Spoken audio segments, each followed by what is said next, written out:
a ti nos volveremos. Ven a darnos vida una vez más. Vuélvenos de nuestro cautiverio a su remanente regresar. Abre los cielos sobre nosotros. Dios le bendiga, hermano, en este día. Le damos gracias al Señor porque nos permite la oportunidad de poder escuchar su palabra y de recibir de su bendición, aún en estos momentos en que estamos atravesando. La bendición de Dios no se corta, su cuidado no se corta, y por eso le damos gracias al Señor porque nos permite estar aquí. Que le hable su hermano Joshua Ramos Díaz, me acompaña mi madre también, la hermana Lidia Díaz Ramos, que somos parte de la Iglesia Cristiana Pentecostés del Movimiento Misionero Mundial aquí en Carolina, Puerto Rico. Les mandamos un abrazo a todos los hermanos, miembros de esta iglesia, los que nos visitan y también a todos los que nos escuchan, que no son parte también de la misma. Reciban un abrazo de nuestro pastor, el pastor Ramón Aponte, de su esposa, nuestra pastora Blanca Padán, y de todos los hermanos que estamos aquí sirviéndole a nuestro Señor Jesucristo. Hagamos una oración para así empezar esta escuela bíblica y recibir del Señor lo que Él tiene para nosotros en este día.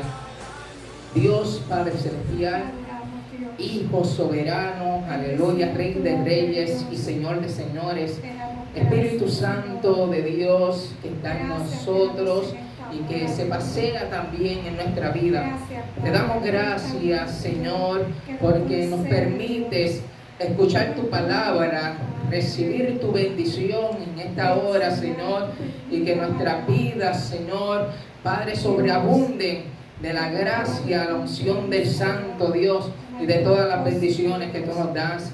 En este momento dado, Dios, abrimos nuestros corazones, abrimos nuestra mente, Señor, y todo nuestro corazón, Padre, para que seas tú, Señor, sembrando la semilla de tu palabra y esta germine, Señor, y dé fruto, Dios, al 30, al 60 y al 100 por uno. Necesitamos que seas tú, Señor, el que nos hable. Necesitamos que sea el Espíritu Santo el que haga la obra por medio de esta palabra. Y recibe toda la gloria y recibe toda la honra en el nombre del Padre, del Hijo y del Espíritu Santo. Amén y amén.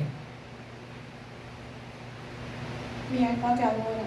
En esta preciosa hora, aleluya, vamos a estar considerando, con la ayuda de nuestro Dios Padre, el estudio número 14 del expositor que estamos usando, el expositor bíblico, ¿verdad? Como guía, como un medio de enseñanza. El estudio número 14 que tiene como tema el amor de Dios hacia un pueblo infiel. El amor de Dios hacia un pueblo infiel. Las bases bíblicas son Oseas 4:6, Oseas 6, capítulo 6, versículo del 1 al 3, y luego brincamos al capítulo 14, versículo 1, y de los versículos del 4 al 9. En esta hora, pues vamos a estar considerando, ¿verdad?, el libro de Oseas. Amén. Así que vamos a leer estos pasajes bíblicos en el nombre del Padre, del Hijo y del Espíritu Santo de Dios. Amén. Mi pueblo fue destruido porque le faltó conocimiento. Por cuanto desechaste el conocimiento, yo te echaré del sacerdocio. Y porque olvidaste la ley de tu Dios, también yo me olvidaré de tus hijos. Venid y volvamos a Jehová, porque Él arrebató y nos curará, hirió y nos vendará, nos dará vida después de 2 días. En el tercer día nos resucitará y viviremos delante de Él y conoceremos y proseguiremos en conocer a Jehová, como el alba está dispuesta a su salida, y vendrá a nosotros como la lluvia tardía y temprana a la tierra. Vuelve, oh Israel, a Jehová tu Dios, porque por tu pecado has caído. Yo sanaré su rebelión, los amaré de pura gracia, porque mi ira se apartó de ellos. Esos son los versículos que estaremos considerando en esta clase, en este día.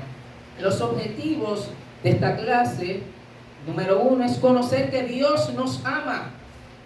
Ese es el objetivo principal. Por eso el tema es el amor de Dios hacia un pueblo infiel. Conocer que Dios nos ama y está dispuesto, qué hermoso, a perdonar nuestros pecados. Ese es el objetivo número 1. Objetivo número 2, reflexionar acerca de las consecuencias de alejarse de Dios. Vamos a reflexionar.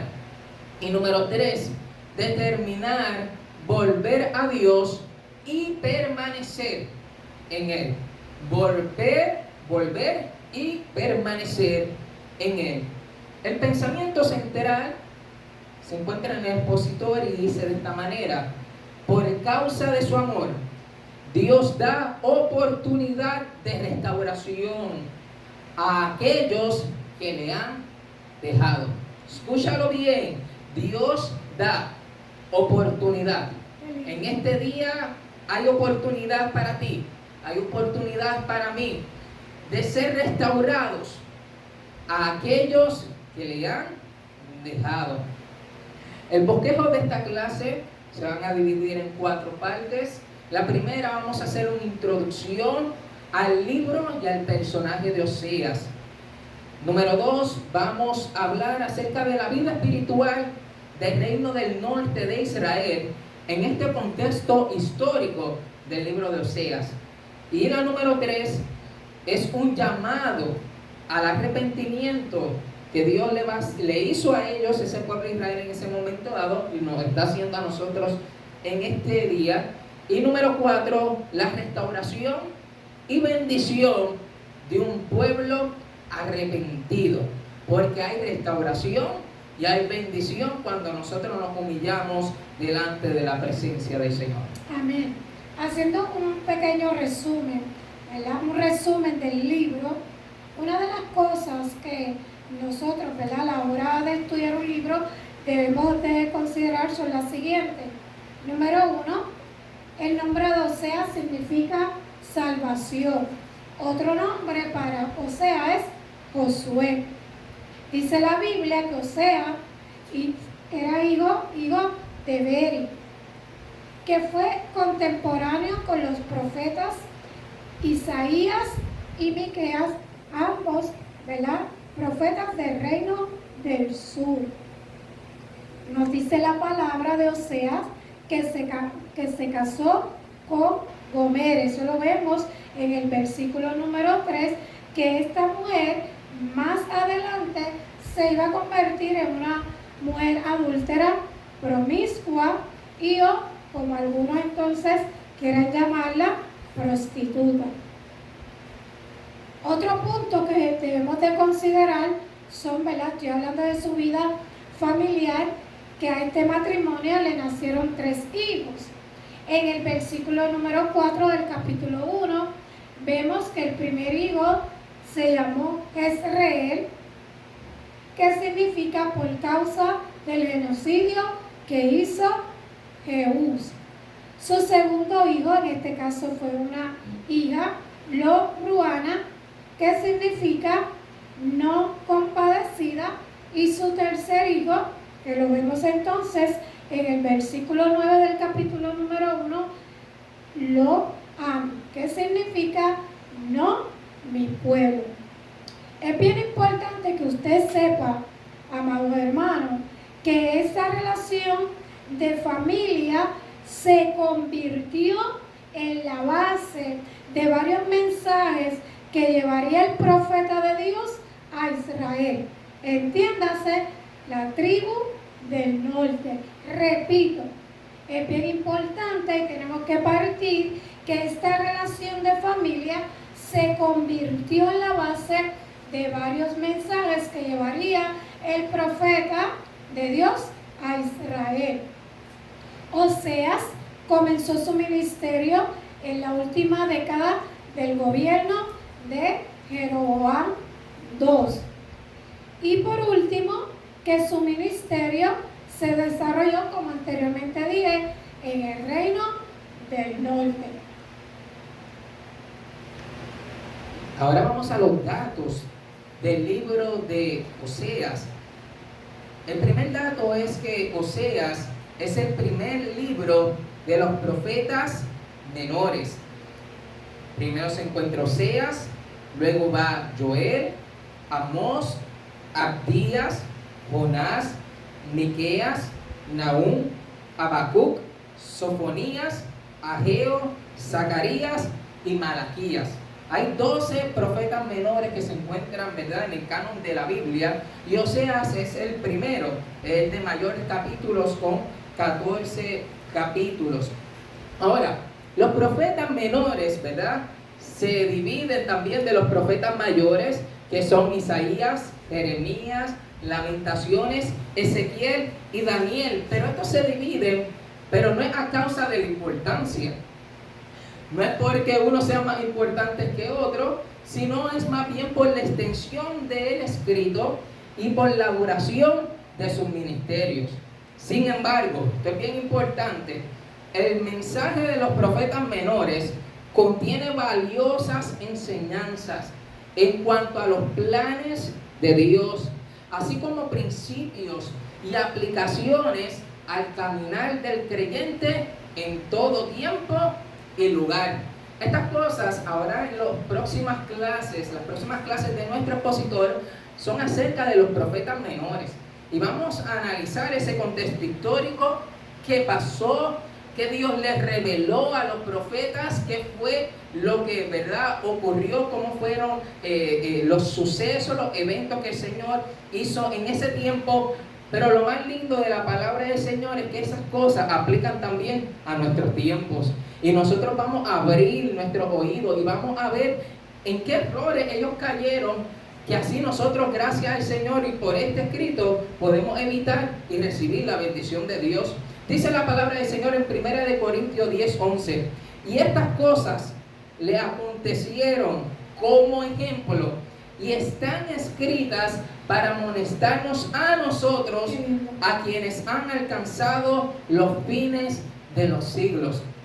Una de las cosas poderosas de esta palabra, que no lo tienen todos los libros, es que no importa en qué época se haya leído, esta palabra hace efecto en la vida del humano. Amén.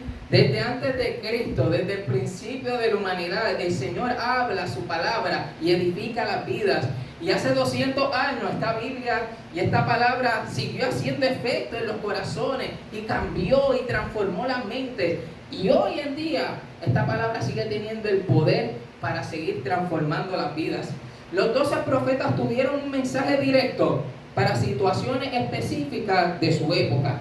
Dios les habló y le dio unos mensajes para algo específico en ese tiempo. Sin embargo, trasciende hasta el tiempo de hoy en día.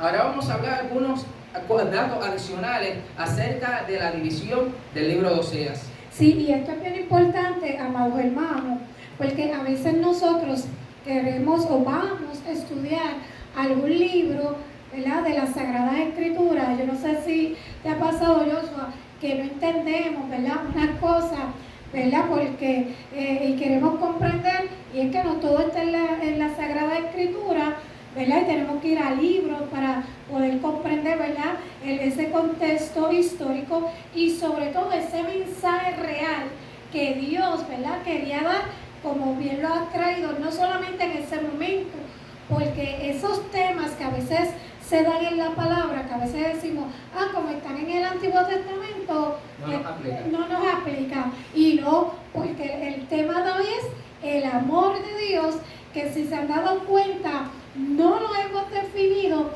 porque es un concepto que se quedaría como que corto si lo fuéramos a definir, si fuéramos a buscar una palabra, alguien diría, no, como que ese concepto, ¿verdad? Como que le falta más. Sin embargo, por medio del estudio, sí le vamos a estar demostrando, ¿verdad?, cómo ese amor de Dios se ha manifestado, se manifestó en ese pueblo y cómo se sigue, ¿verdad?, manifestando no solamente ese pueblo infiel, sino a nosotros que en un momento dado fuimos infieles al Señor. Retomando nuevamente los datos del libro, es bien importante que ustedes sepan que cuando vayamos a estudiar este libro, se divide en dos grandes lecciones. Dos grandes secciones, ¿no? De los capítulos 1 al 3 va a hablar de su vida doméstica, de su vida familiar. Sin embargo, de los capítulos 4 al 14 va a hablar acerca de las profecías para Israel mayormente, porque era Israel en ese momento, ¿verdad?, a quien Dios le estaba hablando. Otra de las cosas, ¿verdad?, que debemos de considerar a la hora de estudiarlo es que se centró primordialmente al reino del norte durante los reinados de Uzías, Jotam, Acaz y Ezequiel. Posiblemente, ¿verdad?, usted dice, ahí está dando la hermana mucha información, pero es una manera de motivarlos a ustedes para que ustedes luego hagan como dice la palabra del Señor, ¿verdad?, y busquen como lo que lean, ¿verdad? Déjame ver si lo que la hermana está diciendo es verdad, y motivarlos a ustedes a que no se limiten en una hora, ¿verdad?, de estudio, sino que sientan el deseo de también ir a un instituto, ¿verdad?, y aprovechar los estudios que se dan, ¿verdad?, en las iglesias. Dice también la palabra para inquirir es investigar, profundizar en el Señor. Continuamos aquí. Dice que ese profeta, ¿verdad?, probablemente haya profetizado por más de 40 años, utilizando la vida del hogar de Oseas, Dios llevará el mensaje para el pueblo. Y esto es bien importante, ¿verdad?, que no nos olvidemos de esto a la hora de estudiarlo. Miren el tema, ¿verdad?, central del libro de Oseas, que se proclama el amor de Dios hacia un pueblo infiel. Ese es el tema. Más que empezar a discutir, ay, que era adúltera, y enfocarnos en temas, ¿verdad?, triviales, el enfoque primordial aquí es ver ese amor de Dios, esa proclama de Dios hacia un pueblo infiel. Dice la palabra en 2 de Timoteo 2:13, que si fuéramos infieles, amén, Él permanece fiel. Miren qué hermoso. Nosotros podemos ser infieles, pero Él ha de permanecer fiel, porque Él no puede negarse a sí mismo. Él es la fuente del amor. Así que el Señor, vamos a ver aquí cómo manifiesta, ¿verdad?, ese amor de Dios hacia un pueblo, ¿verdad?, que en un momento dado le dio la espalda. Y la palabra clave que no podemos obviar aquí es encuentro. Si Dios quiere coger, ¿verdad?, ese amor de Él con este pueblo infiel, pues entonces debe haber que un encuentro para que entonces pueda ocurrir y ver lo que el Señor espera, que es ese arrepentimiento del pueblo de Dios. Ahora vamos a hablar acerca del contexto histórico de este libro. ¿Qué estaba pasando en ese momento dado? Pues el comienzo del ministerio de Oseas ocurrió durante un periodo de expansión y prosperidad, tanto en el reino del norte como en el reino del sur. Jeroboam II había alcanzado gran dominio sobre territorio, especialmente en Damasco y en Siria. Tenía control sobre el comercio y las rutas y vías principales. Judá también disfrutaba de prosperidad. Sin embargo, esto es lo importante, Efraín, el reino del norte, creía que esa prosperidad era producto de los dioses de ese pueblo. y no del Dios verdadero, lo cual les llevó a la inmoralidad espiritual y a la decadencia moral.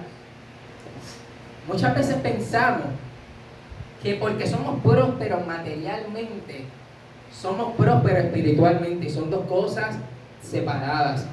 En el Salmo 73, el salmista Asaf dice que él estaba mirando, él estaba observando y dice, por poco resbalan mis pies, porque miraba a esos que hacen iniquidad y tuve envidia, porque veía la prosperidad de ellos, como ellos sin trabajo, sin sudar, tenían todo tipo de manjar y todo tipo de cosas, pero el salmista no estaba viendo la riqueza espiritual que solamente la produce el Espíritu Santo por medio de Jesucristo. Y dice, pero una vez llegando al templo, una vez llegué, pude ver el fin de ellos.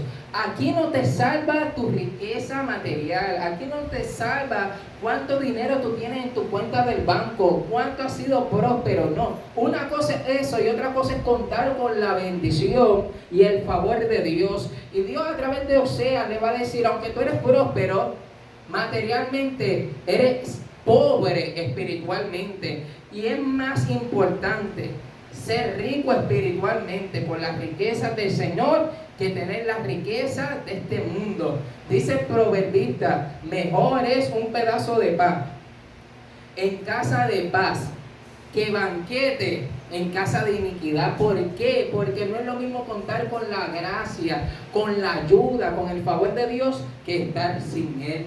Así que ahora comenzamos más de lleno a estos capítulos de el expositor, que es el capítulo 4, el capítulo 6 y el capítulo 14. El capítulo 4. Cuando nosotros vamos al expositor, en el versículo 6 dice, mi pueblo fue destruido porque le faltó conocimiento. Por cuanto desechaste el conocimiento, yo te echaré del sacerdocio, porque olvidaste la ley de tu Dios, también yo me olvidaré de tus hijos. Cuando nosotros empezamos, ¿verdad?, a escudriñar este pasaje bíblico, pues tendríamos que ir entonces a los pasajes anteriores, ¿verdad?, para darnos, ¿verdad?, buscar cuál es el mensaje de ese capítulo 4. Cuando nosotros lo estudiamos, vamos a ver que ese capítulo 4, Dios le va a hacer un señalamiento a ese pueblo. Porque una cosa es que uno diga, es infiel, y la otra cosa es que esta persona infiel reconozca y diga, ¿por qué me está diciendo que yo soy infiel? Y entonces ahí es donde lo vamos a ver en el capítulo 4. Cuando nosotros comenzamos a leer este capítulo, nos vamos a encontrar con la palabra oíd. Ese primer versículo dice, oíd palabra de Dios. Lo que Dios le está diciendo es, ¿verdad?, llamando la atención. Te tienes que detener, ¿ok? Porque si tú quieres disfrutar de mi amor y quieres comprender, ¿verdad?, sobre tus malas acciones y te quiero corregir, te tienes que detener para que escuche lo que yo, siendo Dios vivo, te quiero decir.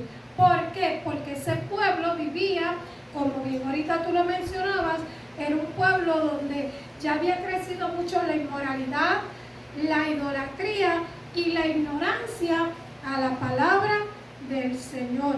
Cuando leemos este capítulo 1, eso nos lleva a Isaías número 1, el capítulo donde Dios empieza a hacer unas acusaciones, y es lo que está haciendo en el capítulo 4. Dios le está haciendo unas acusaciones a ese pueblo. Es como si Dios tomara, ¿verdad?, un pleito en contra de su pueblo. ¿Por qué? Porque este pueblo se había despojado de la verdad, de la bondad y del conocimiento de Dios. Y eso lo llevó a que todas esas enseñanzas a través de la ley, ¿verdad?, ellos comenzaran a darle poca importancia, ¿ok? Porque aquí dice, mi pueblo fue destruido porque le faltó conocimiento. Y muchas veces decimos, pero ¿cómo que Dios castiga a un pueblo, verdad? Y llega a esta condición, pero dice que le faltó conocimiento. Y lo que el Señor realmente nos está diciendo, ¿verdad? En este versículo 4, era que ellos habían rechazado el conocimiento de lo que se les había enseñado. Conocían la ley, pero le habían empezado a dar poco valor. Y entonces comenzaron a hacer como unas pequeñas interpretaciones a favor de ellos, ¿verdad? Para vivir acorde a como ellos querían. Era tanto así que las personas en este caso los sacerdotes, eran los primeros que habían transgredido la ley, la habían violentado. Los maestros, los profetas, Los que Dios le había dado, los ¿verdad? líderes. Los había escogido muy bien para que ellos fueran, ¿verdad? Esos canales, ¿verdad? Para enseñar la palabra, eran los primeros que empezaron a quitar valor a lo que decía la ley, porque detrás de esto ellos iban a recibir un beneficio. Pero fíjese cómo el hombre actúa, pensando de que Dios no ve lo que hacemos, que Dios pues va a su palabra, ¿verdad? Una vez nosotros tengamos ese conocimiento, Dios no es como el hombre, con el ay bendito, no. Algo que me gusta de la palabra de Dios es que su palabra es recta, y Dios es una persona recta, que no va a cambiar lo que ya Él, ¿verdad?, estipuló y dijo. Muy bien, ¿qué le estaba diciendo? Miren, ustedes habían conocido de mi palabra, pero comenzaron a alejarse.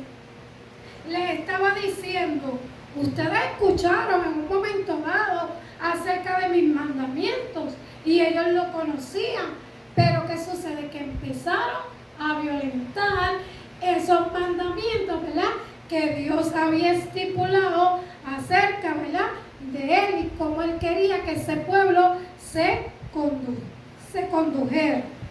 Otra de las cosas cuando dice que le faltó conocimiento es que faltó sumisión a la voluntad reveladora de Dios. Una cosa es que yo lea, ¿verdad?, y después yo diga, no, yo no me quiero someter a esto, o me quiero someter a media. Pues no, o nos sometemos en la totalidad a como Dios nos exige, ¿verdad?, o no nos sometemos. Pero a media estamos igual o peor de aquellos, ¿verdad?, que no se quieren someter. Estas personas, ¿verdad?, estaban desprovistos espiritualmente. ¿Por qué? Porque cuando yo dejo de mi vida, ¿verdad?, deja de regirse por lo que está en la palabra, y yo no permito, ¿verdad?, que el Espíritu Santo comience a hablarme, a revelarme lo que ya está escrito. Es como si yo comenzara como que a despojarme o a desnudarme, ¿verdad?, para entonces comenzar a llenarme de las cosas que no tienen la armadura para poder, ¿verdad?, muy vencer bien, las obras muy del bien, enemigo. pero de esa armadura, de esa vestimenta espiritual. Y entonces ellos querían hacer dos cosas. Ellos querían, como decimos acá los puertorriqueños, estar bien con Dios, pero estar bien con el maligno. Por eso en un momento dado, cuando el profeta le habla, le dice, mira, ustedes son como tortas. ¿Por qué? Porque le está diciendo exteriormente, quien lo ve dice son que están bien, llevando esos rituales, pero por dentro están que bien lejos de mí. Así que el quitarle valor a esa ley, esa palabra, pues lo que estaba haciendo era que el pueblo comenzó a ser desleal con el Señor. Pues ¿a dónde los iba a llevar? Pues a esto, a que iban a perecer por falta de qué, por falta de conocimiento, a donde iban a llegar, ¿verdad?, a ese juicio, esa disciplina de Dios. No iba a ser porque el Señor no les había dado advertencia, al contrario, siempre la tuvieron, pero ellos decidieron que hacer caso omiso, ¿verdad?, a lo que ya Dios que había estipulado. Empezaron a escuchar entonces otras cosas que lo que hicieron fue alejarlos de Dios. Así que el capítulo 4 lo que nos está hablando es el por qué Dios enviaría juicio a esa nación. Porque Dios no fabrica caso. Dios no hace las cosas sin antes avisarnos. Él es tan maravilloso que nos dice, mira, si tú haces esto, tus consecuencias van a ser esto. Pero si haces esto, tus consecuencias van a ser estas cosas. Y Dios en el capítulo 4 le está diciendo, yo te hablé y tú fallaste en estas cosas. Y es impresionante que los primeros que fallaban eran los líderes, los sacerdotes, los profetas, los maestros, los reyes. Ellos eran los primeros que se entregaban a la borrachera, a actos sensuales. Eran los primeros que se pervertían. Y si los líderes lo están haciendo, pues cuanto más los seguidores. Qué triste verdad es que en la iglesia el primer corrompido sea el pastor, y sean los maestros, y sean los diáconos. Porque entonces, ¿qué es lo que está mirando? ¿Cuál es el ejemplo que le está dando a los seguidores? Y eso era lo que estaba pasando aquí. Los seguidores están diciendo, pero si mi líder lo hace, yo también lo puedo hacer. Y hay otra parte también que también me interesó mucho. Dice que hasta las mujeres se corrompieron también. Y si las mujeres ya se corrompen, ya la cosa está terrible. Ya está llegando a un nivel de que ya parece que no hay solución a menos que sea Dios el que introduzca. Porque el hombre a veces como que se desvía, pero la mujer sigue ahí tratando de mantener. Pero ya en este caso, hasta las mujeres habían, ¿verdad?, se habían apartado de la ley de Dios, habían dejado de escuchar eso, y los líderes no lo hacían, los hombres no lo hacían, las mujeres no lo hacían. ¿Qué estaban viendo los niños? ¿Qué estaban viendo los adolescentes? Esa misma inmoralidad. Por eso Dios decía, yo le voy a poner un freno a esto. Y eso era otra de las cosas, de ese escudo que no tenían. Ya si el sacerdote no está haciendo las cosas bien, mira, prácticamente el pueblo se quiere desviar. Eso me acuerda a Samuel, que los hijos de Elí hacían lo que bien verdad le parecía. Y dice la palabra del Señor, pero antes que la lámpara de Dios fuera apagada, Dios levanta a uno para entonces enderezar los pasos y los pies de las personas. Por eso Dios en este capítulo 4 le está diciendo, le está enumerando por qué es que el juicio de Dios vendría a ellos. ¿Sabes qué? Cuando Dios nos castiga, también hace lo mismo. El Señor nos sienta, nos analiza y nos explica el por qué estamos llevando unas consecuencias. Nosotros lo que pasa es que tenemos que meditar y nuestro corazón tiene que dejar que el Espíritu Santo haga la obra. Porque Dios no hace las cosas simplemente por quererlas hacer, no. Hay veces que hay castigos que Dios nos dice, esto es porque necesito corregirte. Y algo, ¿verdad?, para terminar este capítulo 4, el Señor hace los señalamientos por qué el pueblo es infiel. O sea, que no es, eres infiel porque yo no te determiné. No, le dice, tú eres infiel porque, mira, tú eras conocedor de la ley. Sin embargo, comienza a hacer, ¿verdad?, a mencionar todo lo que ellos hacían, que los llevó a ser que infieles delante de qué, delante del Señor. Pero algo hermoso de la palabra es que sí es muy cierto que el Señor nos hace las acusaciones. También, que es ahora donde vamos a entrar, el Señor nos va a dar ese medio, ¿verdad?, y esa oportunidad para que una vez nos acusa, nos dice, pero mira, ¿qué puedes hacer? Muy bien. Y ahí es donde nosotros nos tenemos que enfocar en esa oportunidad que Dios nos da día a día, ¿verdad?, por su amor. Seguimos siendo infieles. Yo le pregunto a usted, hablando espiritualmente, ¿alguna vez usted se ha sentido que él ha sido infiel a Dios? Y es algo, ¿verdad? Yo, si a mí me lo hiciera, yo diría que sí. Afirmativamente, yo Entonces, la otra pregunta es, ¿cómo te has sentido? En el caso mío, que ya yo he conocido de la palabra, comienza a ver como un dolor, porque sé que le fallé a alguien que lo que ha hecho es darme amor. Pero en medio de ese dolor, ¿verdad? De ser reconociendo que le he sido infiel a Dios, ahora Dios me va a pasar por ese proceso de, hiciste esto, pero no te voy a dejar ahí. Por amor, ahora yo voy a preparar ese encuentro entre tú, que en un momento dado te sientes que has sido infiel conmigo, ¿verdad? Que he sido que Dios fiel. Dios es maravilloso, porque Dios, como leíste anteriormente, aunque nosotros seamos infieles, Él permanece fiel. Y la clase de hoy trata no tanto del pecado, sino del amor que Dios derrama sobre el pecador. Y Dios desea que esas personas que le han sido infieles regresen a Él. Amén. Y ahora sean fieles a Él de corazón. Dios no le dice, tú eres infiel, y ya lo desecha rápidamente. Dios le permite la oportunidad de que la persona recapacite, piense y se vuelva al Señor.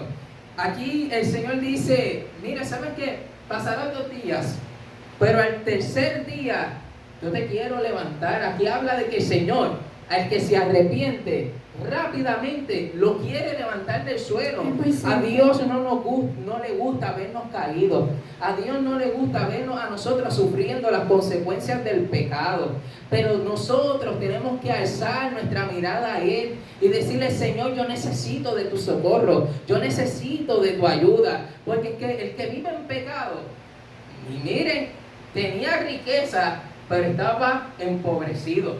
En Apocalipsis decía, yo soy rico y yo soy bienaventurado y de nada tengo falta. Y el Señor, ¿qué le dice? No sabes que tú eres miserable, que en realidad no tienes nada, porque estas cosas perecen, las cosas materiales perecen, pero el que hace la voluntad de Dios permanece para siempre. Amén. Y Dios le comienza a hablar, como en Ezequiel 37, a huesos secos, a gente que estaba alejada, sin vida, gloria al nombre del Señor, a huesos que estaban allí en ese valle. Pero cuando viene la palabra de Dios, la gente cobra vida y comienza a cambiar su estilo, gloria al nombre del Señor, y vuelve al camino del Señor. Y el Señor sopló aliento sobre esos huesos. ¿Y qué hicieron? Tomaron vida, formó carne y caminaron. Así mismo Dios estaba haciendo aquí con Osea, y así también Dios está haciendo con nosotros en este día. No importa cuán mal tú sientas, cuán alejado tú te sientas de Dios, este es el momento, gloria a su nombre, para que tú retornes tu mirada a Él. Él te está dando una palabra, Él te está advirtiendo. ¿Para qué? Para que entonces tú puedas recapacitar, volver y decir, Señor, yo quiero volver a acercarme a ti, porque todo lo que estás haciendo, todo eso al final te va a traer consecuencias negativas. Pero la gloria del Señor, la bendición del Señor es la que enriquece y no añade tristeza con ella. Gloria al nombre del Señor. Y dice el capítulo 6, ¿qué haré de ti, Efraín? Y el Señor también nos dice en este día, ¿qué haré de ti, Joshua? ¿Qué haré de ti, Vitín? ¿Qué haré de ti, Cuadrado? ¿Qué haré de ti, Carmen Matías? ¿Qué haré de ti, Lidia? ¿Qué Dios quiere hacer de nosotros? Dios quiere hacer cosas grandes y maravillosas, pero le dice, pero ¿sabes lo que tienes que hacer? Tienes que abandonar esos sacrificios frívolos que tú estás haciendo. Tú me sacrificas, pero como decía mi madre anteriormente, su corazón está lejos. Con mi boca me confiesan, pero su corazón, ¿cómo estaba? Lejísimo. Y David también tuvo que decir en un momento dado, yo haría sacrificio, pero eso nada, ahora eso no funciona. El sacrificio es al corazón contrito y humillado. Tú no desprecias. Hay veces que vamos a los cultos, hay veces que diezmamos, hay veces que parece que hacemos una buena religiosidad, pero nuestro corazón está lejos del Señor. Y el Señor dice, quiero que haga una cosa sin dejar de hacer la otra. El Señor a los fariseos le decía, ustedes diezman del comino, de todo lo demás, pero ¿qué les falta? Les falta misericordia. Y estas personas tenían dinero para hacer los sacrificios, pero en su corazón no estaba en el sacrificio del Señor. Y el Señor dijo, hagan un alto y vuélvete a mí. Mire, estos son tres grupos los que estamos pasando, tres fases. El primero es cuando el pecado nos inunda. Y el Señor le está diciendo a ellos, el pecado te está inundando. Y el pecado a mí también estuvo inundando. El segundo es que Dios hace un llamado. Dice, pero aunque el pecado te inunde, ahora sobreabunda la gracia del Señor. Y si tú vienes aquí, la sangre mía te va a limpiar de todo pecado. Y el tercero va a hablar de las bendiciones a aquellos que se arrepienten a Él. Así que el capítulo 4 fue acerca de todo lo que Dios le está acusando de los pecados. El capítulo 6 está hablando acerca de que Dios lo está invitando. Y le dice, ¿qué haré de ti? Y el Señor nos pregunta, ¿qué quieres que haga de ti? Yo te quiero limpiar. Yo te quiero restaurar.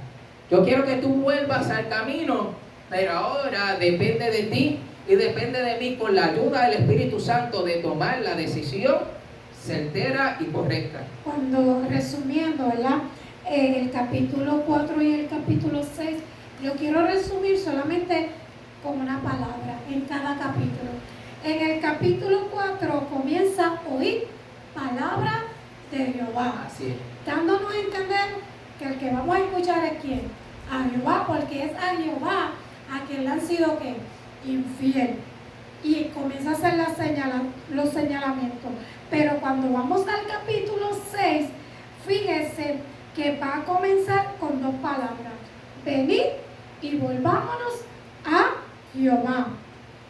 Porque Él nos arrebató y nos curará, hirió y nos vendará. ¿Qué nos quiere decir entonces Jesús? Sí nos está dando la oportunidad, ¿verdad?, de ese encuentro. Pero entonces nos dice que tu arrepentimiento sea sincero. Así es. Tú me vas a escuchar, ¿verdad? Porque no solamente escuchar, lo que yo quiero es que tú vuelvas, que tú vuelvas a mí, pero vas a venir con un arrepentimiento sincero. Genuino. Por eso es que en el versículo 6 dice, porque misericordia quiero y no sacrificio. No vivamos de rituales, de cosas para que el hombre, ¿verdad?, diga, el hermano, la hermana. No, porque para ellos vivían como en una ceguera. Bueno, estaban ciegos espiritualmente. Por eso es que el Señor le dice, mira, yo lo que quiero es misericordia y no sacrificio. Quiero que tú me conozcas, ¿ok? Que tú me conozcas más que los holocaustos que estás haciendo, porque lo estás haciendo como en rutina. Ya perdiste el sentido, ¿verdad? ¿Por qué los haces? Así que el Señor quiere dos cosas, ¿verdad? Que cuando volvamos, dice, vas a venir. ¿Por qué? Porque aunque yo te herí, te voy a sanar. Pero también nos dice, cuando vengas en arrepentimiento, te voy a dejar algo bien claro. Quiero misericordia. Quiero misericordia y quiero que el conocimiento de Dios más que los holocaustos. Y es así que entonces nos va a llevar, ¿verdad?, al capítulo 14, donde vamos a ver, ¿verdad?, una vez más ese amor de Dios expresado. Oíd palabra de Jehová. Luego nos dice, venid y volvamos a Jehová. Y mira qué hermoso, ahora el 14, que dice, vuelve. O sea, ahora Dios está esperando la reacción del pueblo de Israel, ¿verdad? Ahora ellos no pueden decir, pero por mi infidelidad. No, ahora el Señor te está dando la oportunidad de venir. Gloria al Señor. En este versículo 1 del capítulo 14, miren cómo dice la palabra del Señor. Vuelve, oh Israel, a Jehová tu Dios, porque por tu pecado has caído. Este versículo nos está dando un resumen de lo que ocurrió en el libro. Primero le dice vuelve, pero luego le dice por qué debe de volver. Si alguien tiene que volver es porque se había alejado, es porque ya no estaba en el lugar con el Señor. Entonces él dice, porque por tu pecado has caído. Y aquí hay que sentarnos y hay que reflexionar un poco. Porque nosotros el humano tendemos a echarle la culpa a los demás de los errores que cometemos. Y eso ocurre desde los niños.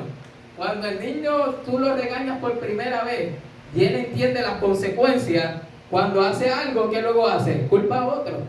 Con Adán y Eva pasó lo mismo. Adán culpó a Eva, Eva culpó a la serpiente y ya la serpiente no tenía a quien culpar. Pero nosotros somos así. Nosotros no nos gusta reconocer que hemos caído. Sin embargo, cuando vamos a donde el Señor nos desnuda. Ya con Él no podemos venir con trucos, ni con ay benditos tampoco.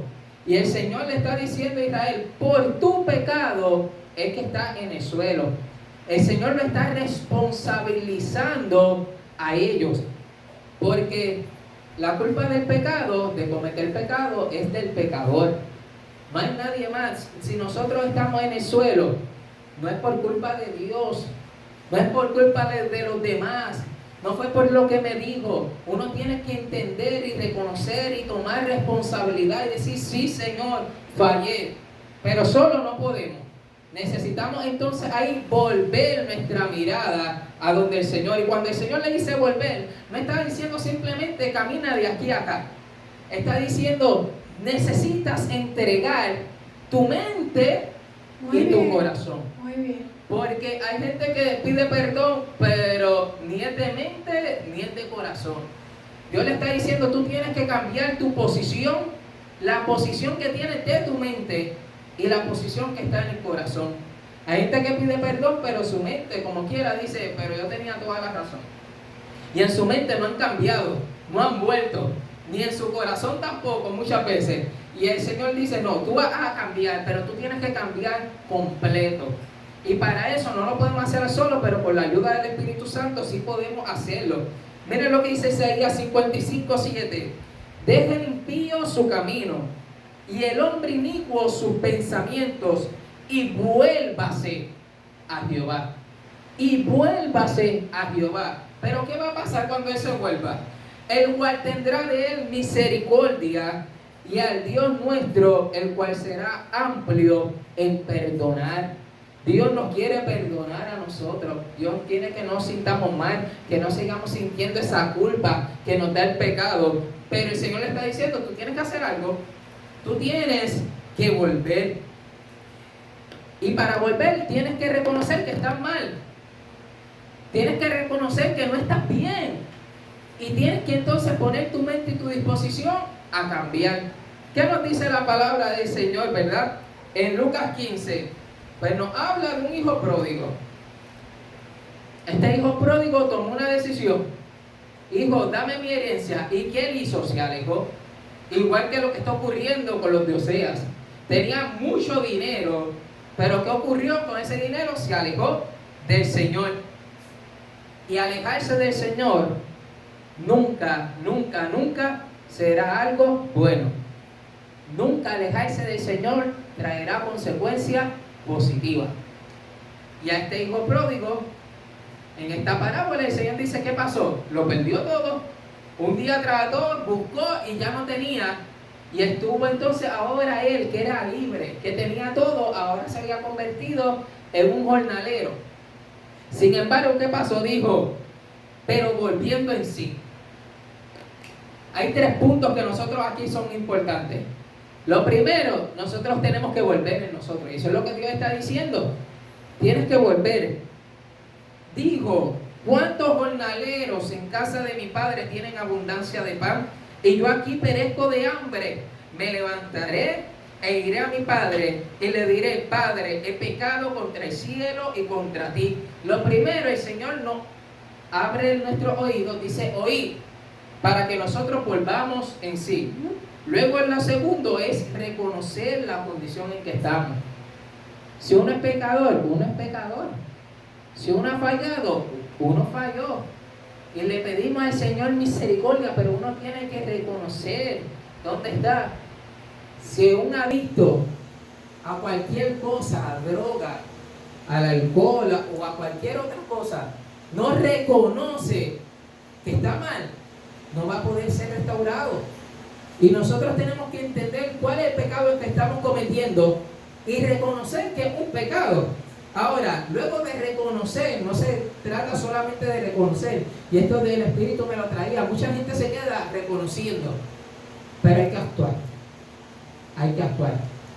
Y dice que este hijo pródigo dijo, me levantaré e iré a mi padre. El Señor, y esto me encantó, el Señor no le dijo, yo voy a ir a donde ti. El Señor no le dijo al pueblo, yo voy a ir ahora a buscarte. El Señor le dijo, tú tienes que hacer algo. Tú tienes que volverte a Dios. Tú tienes que acercarte a Él. Y dice la palabra que nos acerquemos a Él. ¿Y qué Él va a hacer? Y Él se acercará a nosotros. Ahora, el Señor sí le dijo, mira, cometiste un error. Y tú eres el culpable de ese error. Pero ahora yo te estoy invitando a que te acerques para que recibas restauración. Porque a Dios le encanta agendarnos. A Dios le encanta restaurarnos. A Dios no le gusta dejarnos tirados, como lo hicieron el samaritano y el sacerdote, aquel persona que estaba tirado en el suelo, como lo hicieron los sacerdotes y los escribas, que siguieron. No, Dios no sigue. Si tú estás en el suelo, Dios no le gusta seguir. Dios le gusta restaurarte, pero tú tienes que ir a donde Él y gritarle, Señor, ayúdame, sé propicio para mí. Como bien puesto han traído Joshua, ¿verdad? Y tomando unos puntos, es muy cierto lo que tú traes, pero mira esto, cuando nosotros somos infieles, el mismo pecado que nos aleja, nos acusa. Así es. Entonces, ¿qué sucede? Que no podemos dar esa iniciativa. Por eso cuando vamos al capítulo 14, Dios está tomando la iniciativa, porque sabía que él no podía, que un pueblo infiel no iba a venir. Así que si él anhelaba ese encuentro de ese pueblo infiel, entonces Dios da la iniciativa. Y ahí vamos a ver una de las características de ese amor de Dios. Es un anhelo, un anhelo que tiene el Señor cuando le dice a Israel, vuelve, te estoy dando ese primer paso. ¿Por qué era necesario que Dios hiciera esa iniciativa? ¿Verdad? Porque iba a empezar un proceso de sanación. Si yo estoy herida y yo quiero que me curen, pues la persona que lo va a hacer tiene que buscar la manera de traerme. Porque yo puedo pensar, si yo estoy herida y me puede lastimar más, me está diciendo que me quiere curar, pero yo no sé. Y es por eso que Jesús empieza a jugar. Vemos aquí a nuestro Dios dando siempre la iniciativa, siempre dando ese primer paso para que el pueblo, ¿verdad?, pudiera acercarse a Él. Una vez, ¿verdad?, empieza a ocurrir eso, el Señor entonces, que ha capturado, ¿verdad?, la atención, dice, ahora comenzaré ese proceso de sanidad espiritual en ellos. Que eso es lo que vamos a empezar a ver, ¿verdad?, en el capítulo 14. Entonces, fíjate que en el versículo 14 dice, yo sanaré su rebelión. Y ahí es un punto bien importante, ¿verdad?, de cómo se expresa el amor de Dios, que ya hemos mencionado varias cosas. Pues aquí vemos que una de las cosas que nos está dando la oportunidad a que volvamos, pero dice, te voy a sanar. No es que a lo mejor nos está diciendo, yo sanaré su rebelión. Número 2, dice, los amaré de pura gracia, dándole a entender que no hay espacio aquí para que el hombre entre y diga, ay, parte de ese proceso fue mío.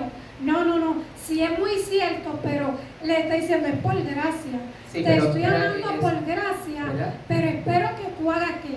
Pero Dios sí es el protagonista de restauración. Si Dios no está, no podemos ser restaurados. Bueno. Pero Dios le está diciendo, vuelve. Dios no le está diciendo, yo automáticamente decir tu palabra, no. Le está diciendo a ellos, tú tienes una responsabilidad que hacer. Si tú quieres salir de ahí, tú tienes que hacer algo. No puedes con tu fuerza. pero tú tienes que hacer algo. ¿Y qué tiene que hacer la persona? Mirar al cielo, clamar y decir: Señor, yo necesito de tu ayuda. Y ahí es que el Señor dice: yo sanaré. Y entonces yo te voy a restaurar. Pero es bien importante porque aunque Dios sea el protagonista, no automáticamente la persona va a venir. No, el hijo pródigo, ¿qué tuvo que hacer? Volver a donde el padre. Ahora el padre no lo va a rechazar. Eso es lo lindo y lo hermoso. El padre, el corazón contrito y humillado, ¿qué hace? No lo rechaza. Pero el hijo tuvo que volver a la casa donde estaba el padre, a ese lugar donde estuvo la palabra, donde lo escuchó. Y ahí el Señor dice: ahora, mira, ahora el Señor no nos va a maltratar a esa persona. No es como nosotros, que si alguien nos hizo algún daño, o si alguien se alejó de nosotros y sufrió las consecuencias, cuando viene uno dice: te lo dije, coge, es más, sufre, es más, quédate ahí tirado. No, Dios, el amor de Dios es tan maravilloso, aún para gente como nosotros que somos infieles. Eso es amén. Una vez entra ese proceso de sanación, como bien tú lo traes, ¿verdad? Que lo vemos en el versículo 4, ¿verdad? Donde vemos que Él va a sanar, que los va a amar de pura gracia. Entonces dice: voy a hacer esto con un objetivo. Estabas dando a través de tu infidelidad un fruto de impiedad. Sí. Y ese fruto yo no lo voy a aceptar. No, yo no puedo aceptar ese fruto porque yo soy un Dios santo. Tú vas a comenzar a dar un fruto de piedad una vez que comienzas este proceso de sanación. Una vez tú entres en ese proceso de sanación y va a haber un cambio, entonces de vivir de manera infiel a vivir ahora de manera fiel como Dios espera. Mira qué hermoso que comienza Dios a usar unas palabras de forma figurada, donde dice: mira cómo tú vas a hacer, Israel.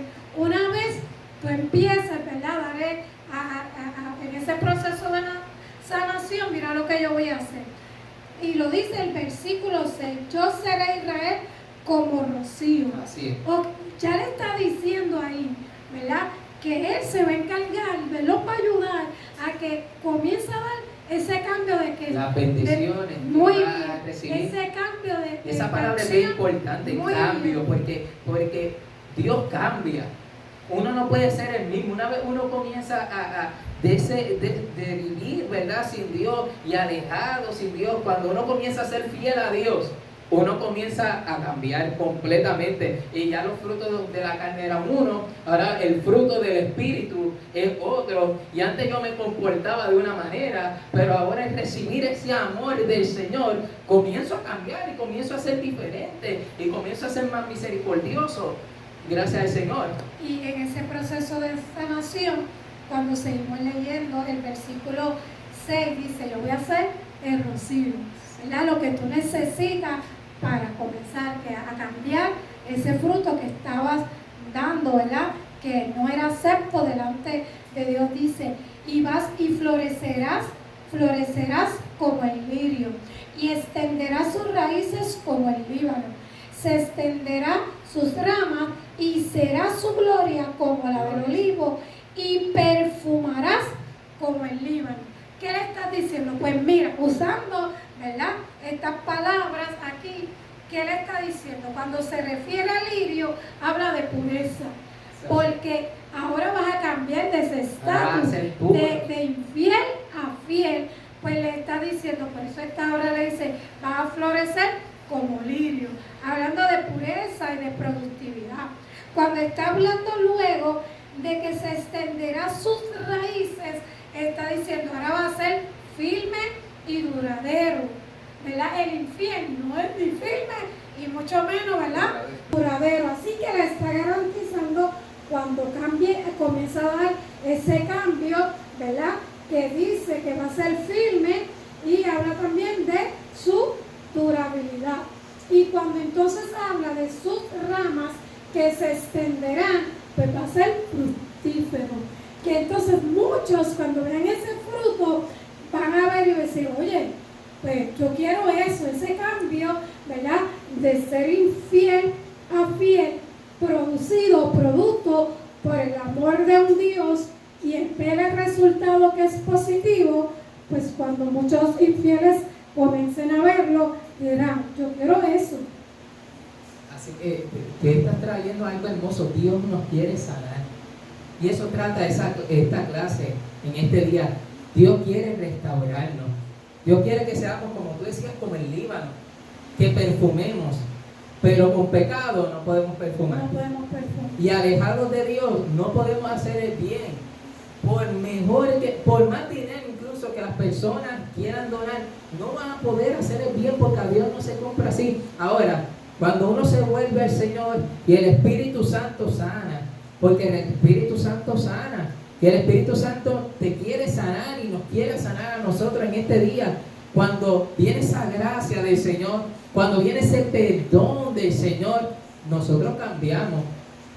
Yo no sé si tú has sentido cuando el pecado de verdad, uno ha pecado, de verdad, y hay veces que uno siente unas ataduras y unas cosas, y no es hasta que el Señor, el Espíritu Santo del Señor nos perdona, que entonces somos libres y podemos seguir hacia adelante en el Señor.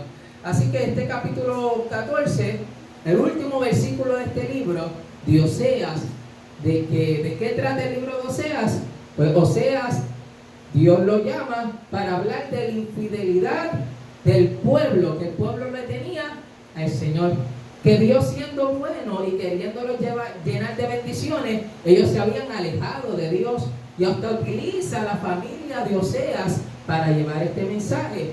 Sin embargo, aunque Dios los confronta, le indica, le da la responsabilidad a ellos del pecado, Dios también da esperanza. Amén. Y le dice, no, yo quiero a ti restaurarte, yo quiero a ti salvarte. Y dice, pero ahora hay que ver, dice aquí, ¿quién es el sabio para que entienda esto? Y prudente para que lo sepa. Miren cómo termina este libro de Oseas. ¿Quién es el sabio? ¿Quién es el sabio? El que aplica correctamente la inteligencia. El que aplica correctamente lo que está aquí. Y el Señor en esta hora nos está diciendo, ¿quién es el sabio? ¿Quién es el prudente? Pues que Dios nos está hablando a nosotros, que si estamos en pecado, hoy tú puedes ser sabio si te vuelves al Señor. Que aunque estemos tirados en el suelo, hoy tú eres prudente si te acercas al Señor. Y el Señor te sanará, y el Señor hará las cosas grandes y maravillosas. Dice, pero el fundamento de Dios está firme, en 2 de Timoteo 2:19.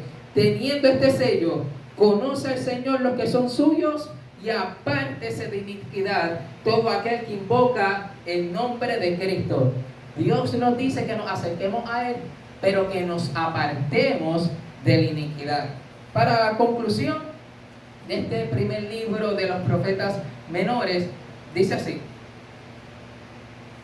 los primeros 3 capítulos de Oseas hablan de su vida familiar, que se casó con, que Gomer representa la infidelidad del pueblo de Dios, y al final Gomer fue prostituta y fornicaria. Pero aún siendo esto, Dios mandaba al profeta que fuera y que la buscara, porque Dios estaba representando el amor maravilloso de Él. Número 2, que aunque el reino del norte tenía prosperidad física, eran pobres espiritualmente. Pero hoy lo lindo es que tú puedes ser rico espiritualmente si te acercas a Dios, si te acercas a la cruz del Calvario, donde la sangre preciosa del Señor nos limpia y nos hace entonces ricos espiritualmente. Este alejamiento espiritual traería consecuencias nefastas para los que no se arrepienten.